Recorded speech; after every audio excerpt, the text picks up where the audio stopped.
Welcome to the Crazy Chicken People podcast. If you're crazy about chickens, then you're in the right place.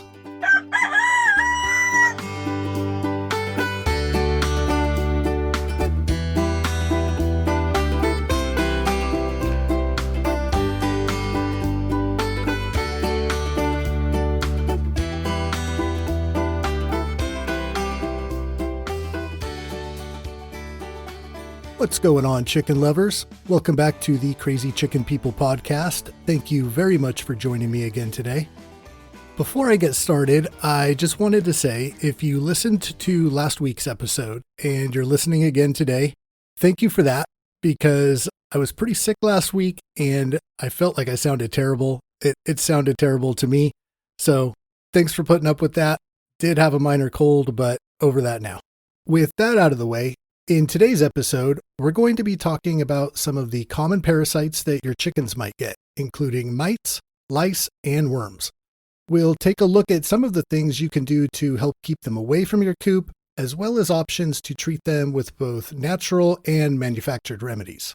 If you raise chickens long enough, these nasty little things are bound to pop up at some point, and you'll need a strategy for dealing with them. Preventative measures to keep them at bay, like keeping your coop clean, providing dust baths, and a healthy diet that supports the chicken's immune system are some of the things you can do to help your flock avoid serious issues. But eventually, even the cleanest coop and the healthiest chickens are going to encounter these unwanted guests. And when you do, it's best to have a good idea of how to evaluate the severity of the infestation and how to respond. Depending on several factors like your geographical location, the season, or other animals that you have around, you may have more trouble with some of these and less with others. So in no particular order, let's talk about these nasty little things. And we'll start with mites. Mites are tiny little critters, often barely visible to the naked eye. They're arachnids, closely related to spiders and ticks. And when you see them, they appear as a small moving speck that can vary in color, including red, brown, or black, depending on the species. Mites tend to hide in cracks and crevices around the coop during the day and come out at night to feed on your chickens. If you think you might have these in your coop, you'll want to do a thorough inspection, especially on the roosting bars, the nesting boxes, any small crevices or corners, to look for any sign of mite activity. Mites will leave behind tiny black or red specks, which are their excrement. Pretty gross. One way to identify mites is by parting the feathers at the base of your chicken's neck, maybe under their wings or around the vent area. These are the areas they typically hang out, and mites will often gather at the base of the feathers or right on the skin, which can cause irritations, feather loss, a lot of scratching. In fact, scratching can be one of several signs that you've got a problem. Look for signs of discomfort. They might peck at their own feathers, scratch really excessively, and you'll probably see egg production reduced. Chickens infested with mites might show signs of restlessness, and especially at night when the mites are most active. The constant itching and the irritation can really affect your chicken's overall well-being and health. It can stress them out and even cause them to really lose some weight. And because mites feed on the feathers and the skin, this can lead to feather loss or at least damage, and is usually visible around those places they hang out, like the vent, neck, and the wings. A severe mite infestation can lead to anemia in chickens, especially in younger or weaker birds. This can lead to an increased chance of other diseases as well, because when chickens do remain overly stressed out, such as they would be when dealing with a parasite infection, their immune system is typically weakened, making them vulnerable to further health problems. This will also cause a problem in your egg quality, since mite-infested hens might lay fewer eggs, and the eggs they do lay can have thin or weaker shells due to the stress and nutritional deficiencies caused by the mites. If you do find that you have a problem with mites and it hasn't gotten too bad, you might lean on some of the more natural remedies for this before going to chemical-based solutions. Neem oil is a natural insect repellent and pesticide. You can mix the neem oil with some water and a little bit of dish soap, spray it on the chickens all around those areas we talked about that they might hide. There's also certain essential oils such as tea tree, lavender, eucalyptus. These can also help to repel insects, and you're doing it without the chemicals, which is nice. Mix a few drops of these oils with water and a little bit of the dish soap and spray that around. A garlic and vinegar spray is another antibacterial and antiparasitic option that you may choose. You'll want to take mashed up garlic, blend it with some water, strain that out, and then with what you have left, add some vinegar and take this and spray around the coop. Probably doesn't seem very pleasant. I'm sure you won't like the smell, but hopefully the mites don't either. Placing dried herbs like lavender, mint, thyme, and rosemary in nesting boxes can also help to repel mites as well as some other pests. The aromatic oils in these herbs can actually act as a very natural and totally safe insect repellent as well. Whether you do have an infestation of mites or lice or something else, or if your chickens are totally healthy, regular cleaning of the coop, providing fresh, clean bedding, is definitely going to help keep your chickens safe and healthy. In addition to that, using products like barn lime or First Saturday lime will also go a long way in helping to keep pests like this under control, as well as keep the odors down.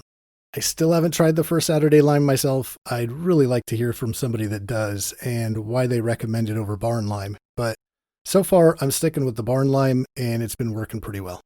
Keep in mind that while these natural remedies can be effective, they might also require more frequent application than chemical treatments. And regular monitoring of your flock is always going to be the best way to catch any signs of mite reinfestation early. If you do find that the infestation is severe or persistent, consulting with a poultry veterinarian for further guidance is advisable if you have access to one. Now, what happens if those natural remedies don't work out? You may need to consider stronger options.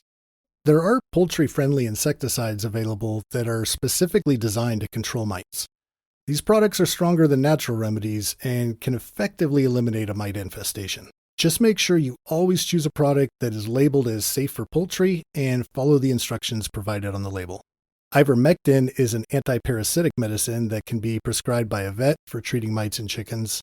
If you are using this but are unfamiliar with it, please do contact a professional to get some advice. And dust baths are not only going to help get rid of, but likely help prevent mites or lice in the first place.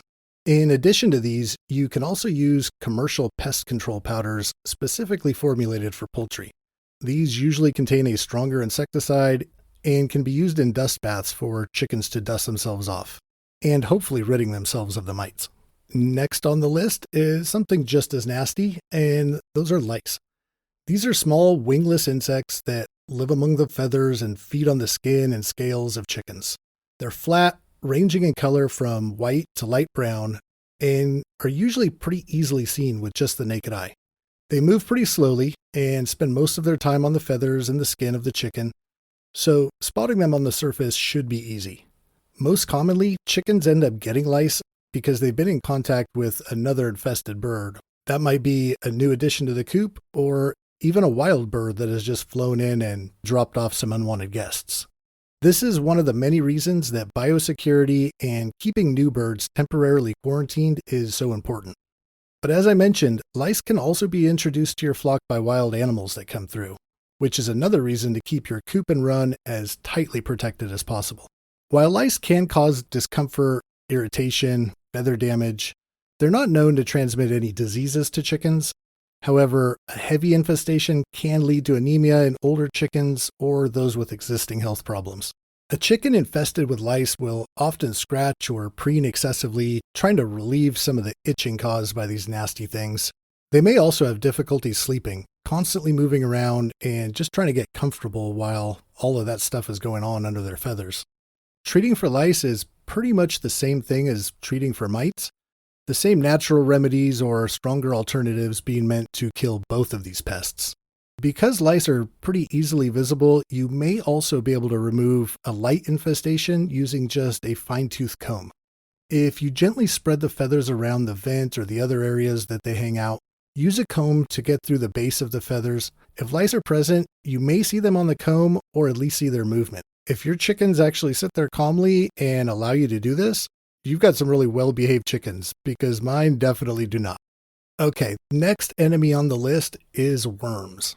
You've probably heard there's several types of worms that your chickens may end up being infected by, and identifying specific internal worms in chickens typically requires a fecal examination by a veterinarian or another poultry health expert. However, there are certain signs and symptoms that may indicate the presence of a specific worm in your chicken. Some of the things you'll want to be on the lookout for are weight loss, as chickens with internal worm infestations may not be able to absorb all the food that they're eating, and you could see them slim down a little bit.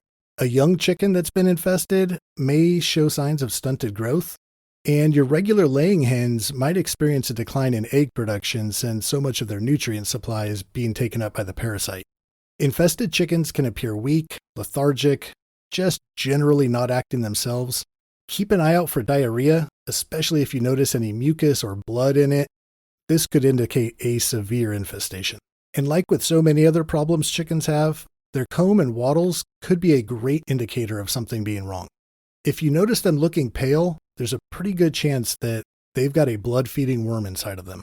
Now, to identify specific types of worms that may have infected your chicken, this can be a little tricky, but it is important because so many of them require a treatment uniquely meant for that type of worm. Chickens infected with roundworm might actually pass whole worms through their poop, which would be visible if you look closely. Parts of a tapeworm may also come through the poop, and this would resemble like a grain of rice.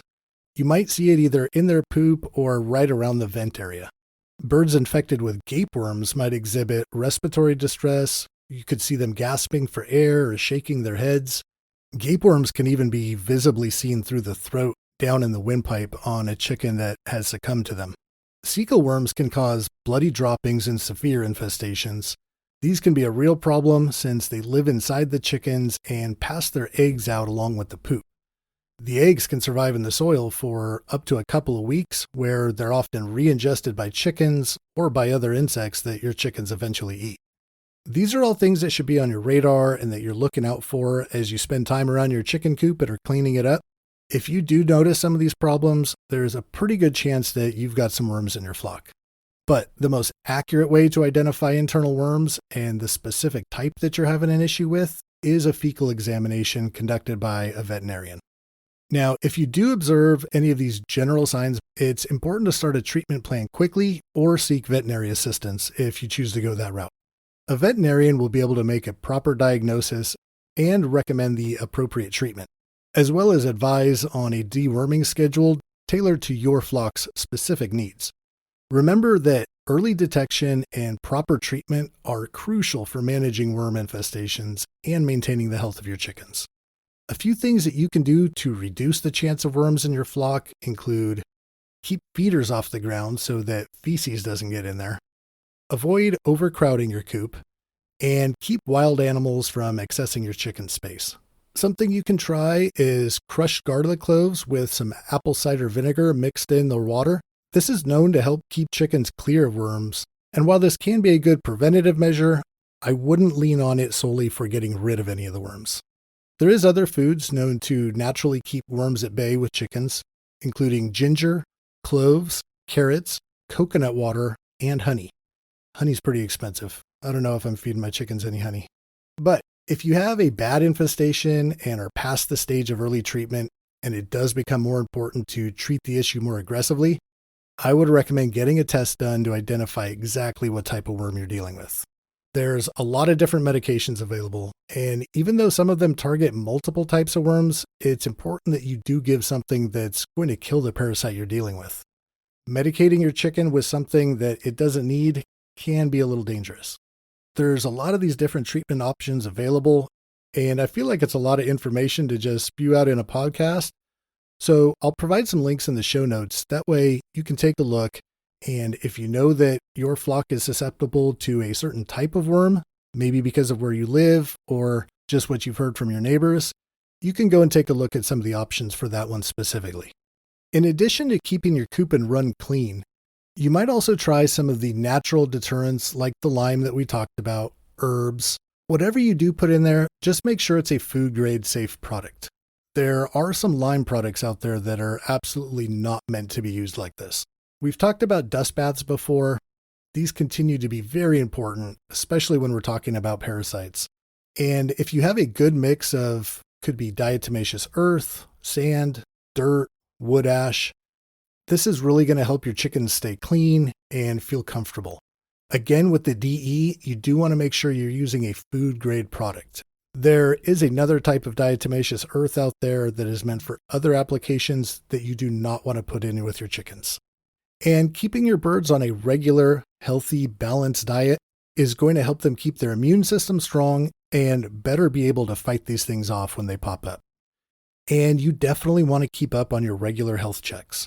The mites and the lice we discussed can be very difficult to see, so having your chicken as calm and relaxed as possible while inspecting them is going to make it a lot easier, and you'll probably have better success in seeing those little tiny things. If anyone's got any really cool home recipes for a dust bath that they know has worked, or maybe some other herbs that I didn't mention, would definitely like to hear about those.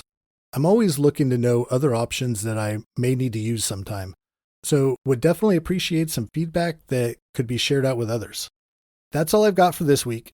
Until next time, I hope that you and your chickens stay parasite-free. You all have a great week. Talk to you later.